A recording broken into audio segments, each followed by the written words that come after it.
Bonjour, donc je m'appelle Laure. Si je suis là aujourd'hui, c'est pour vous parler de mon gilet blanc. Alors j'ai toujours aimé que mes vêtements aient une histoire. Et en fait, ce gilet blanc, c'est quelque chose d'assez différent du style de vêtements que j'ai dans ma garde-robe. C'était le gilet de ma grand-mère Marthe, qui d'ailleurs a toujours son nom sur l'encolure. Je ne sais pas si on va le voir à la caméra, peut-être plus tard. Sur ma mamie, il faut savoir qu'elle était un petit peu mon évidence et qu'elle m'a toujours encouragée dans mes envies de voyage et elle m'a toujours poussée à écouter ma petite voix intérieure. Donc elle est partie il y a bientôt 5 ans pour la Saint-Valentin et j'étais bien sûr très triste de son décès. Mais je me suis dit assez rapidement que la meilleure façon de l'honorer, c'était de vivre pleinement mes envies et surtout d'avancer dans la vie en laissant mes appréhensions de côté.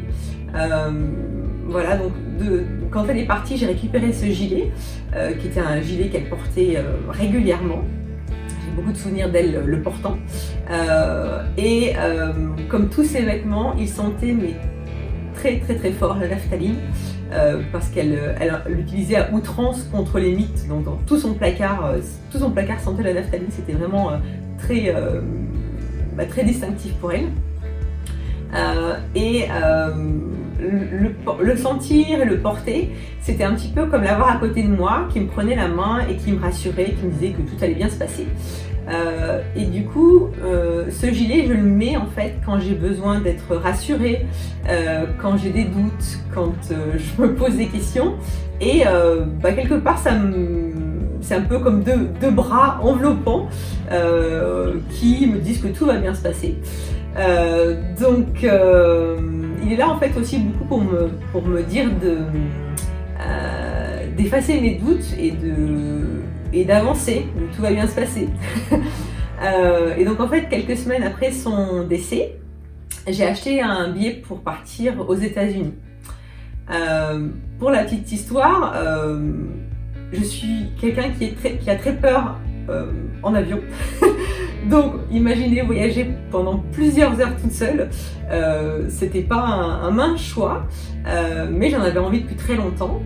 Et je me rappelle que la veille du départ, j'étais bien sûr stressée de voyager, j'ai dormi avec ce gilet, donc ça m'a quelque part ça m'a apaisée, ça m'a rassurée et je me suis dit allez, tu veux voir le monde, et donc vas-y hein.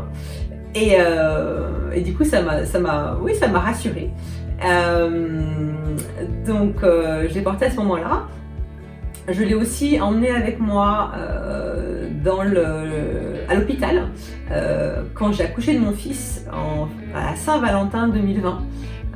Et du coup, j'aime à croire que cette date, la Saint-Valentin, qui est la date de son décès, la date de naissance de mon fils, c'est un petit clin d'œil de sa part. Et c'est vrai que quand je le porte, ce gilet, je me rappelle en fait des promesses que je lui ai faites quand j'étais plus jeune et je me dis que tout va bien se passer et quelque part ça me fait sourire et ça me donne beaucoup d'énergie et beaucoup de courage pour avancer. Voilà. Merci. Le gilet qui me tient chaud. Je sais même pas du coup en quelle matière il est. J'avoue que c'est pas quelque chose que j'ai vérifié avant. En tout cas, c'est un gilet qui tient très chaud. Je peux le mettre en couverture aussi. Je peux le mettre en couverture. Je peux mettre un poncho aussi. Comme poncho. Si je devais tout perdre de ma garde-robe, c'est la pièce que j'aimerais sauver.